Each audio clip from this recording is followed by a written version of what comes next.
Miami under the sky's eye. Miami, known for its vibrant culture, beautiful beaches, and bustling nightlife, found its rhythm abruptly halted when an immense spacecraft descended from the sky. The city's inhabitants gazed in stunned silence as the massive silver ship hovered above, casting a shadow that seemed to drain the color from the cityscape. The vessel's smooth, reflective surface glimmered ominously, devoid of any recognizable insignia. As panic rippled through the city, the spacecraft emitted a series of blinding lights. These lights merged to form a shimmering dome that encased Miami, cutting off all communication with the outside world. Simultaneously, a soothing yet authoritative voice echoed throughout the city, broadcasting in multiple languages. "We are the Kyrians. Your cooperation will ensure peace. We come as rulers, not conquerors." The Kyrians, humanoid beings with slender frames, iridescent skin, and eyes that glowed with an otherworldly blue, began descending from their ship. They swiftly established their presence, deploying drones and advanced machinery to monitor and control the population. The Kyrians promised to maintain order and security, offering advancements in technology and healthcare as tokens of goodwill. However, they imposed strict curfews, monitored communications, and set up checkpoints throughout the city.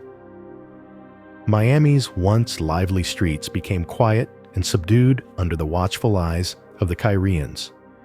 Their technology controlled every aspect of life, from weather manipulation that ensured perpetual mild conditions to surveillance systems that recorded every citizen's move.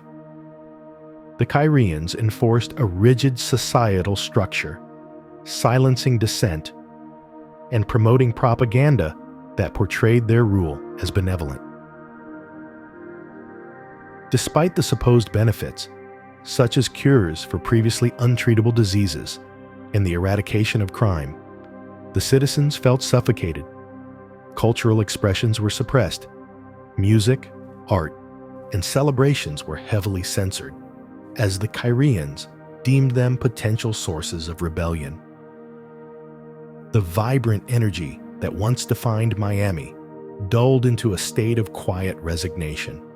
In this stifling atmosphere, a group of young rebels began to form, calling themselves the Free Spirits. Led by Maya, a former social media influencer with a knack for technology, and Leo, a retired Marine with a strong sense of justice, the group operated in secrecy.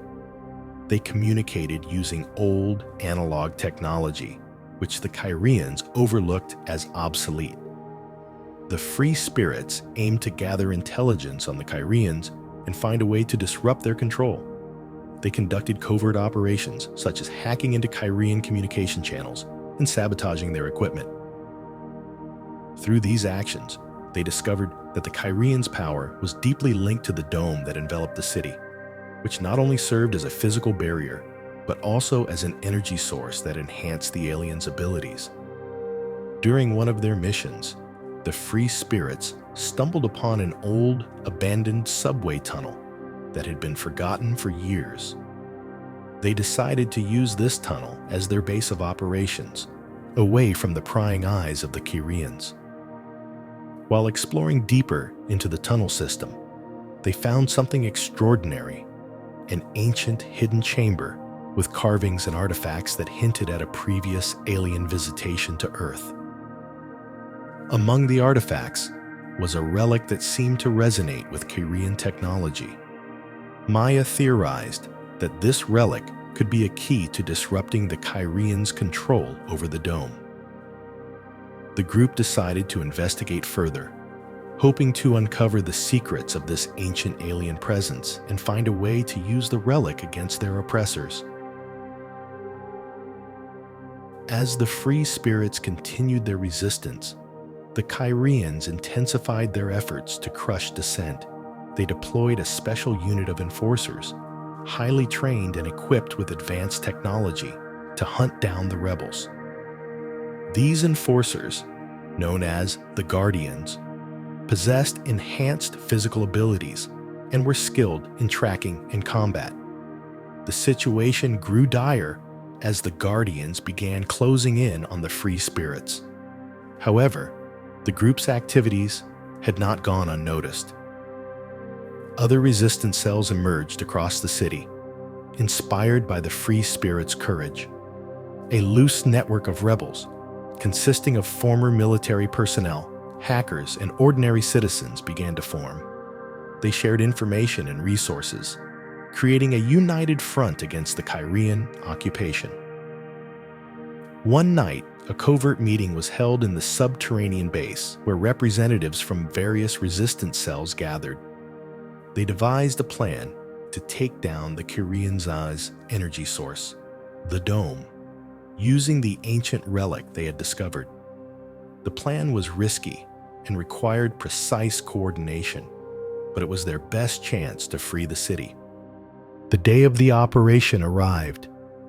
The free spirits and their allies launched a multi-pronged attack.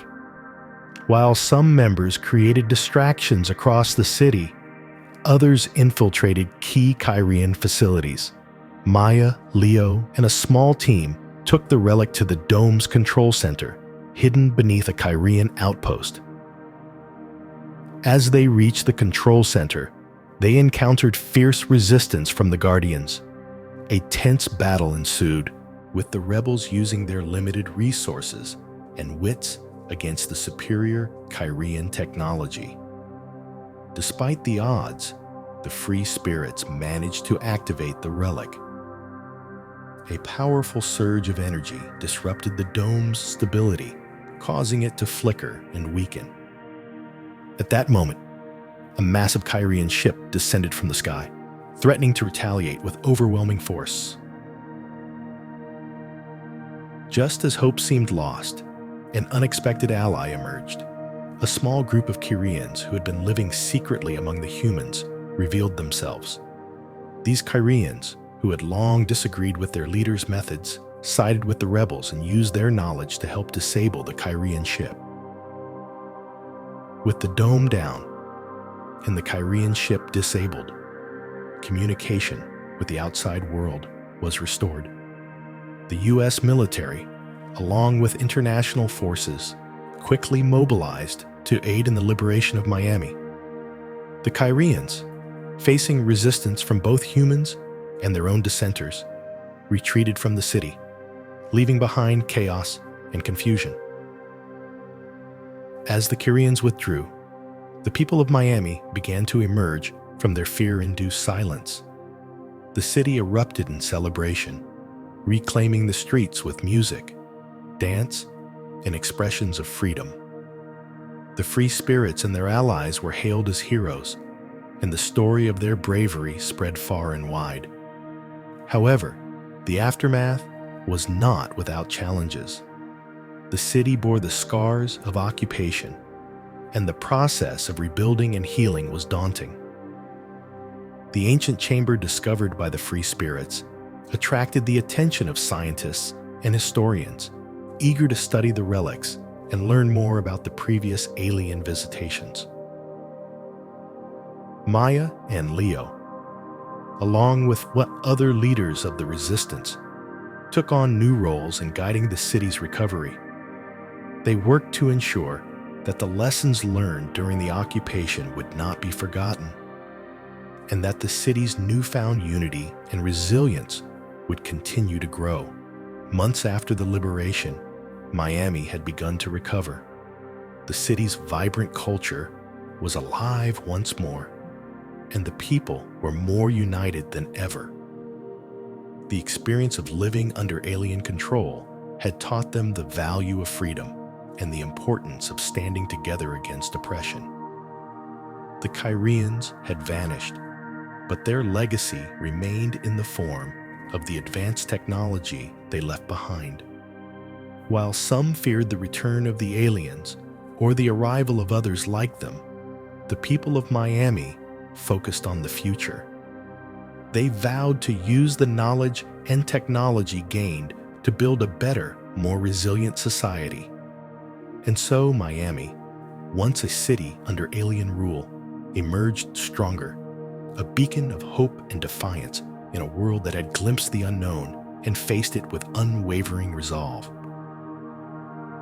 The story of the free spirits and the liberation of Miami became a legend, passed down through generations as a testament to the enduring power of the human spirit.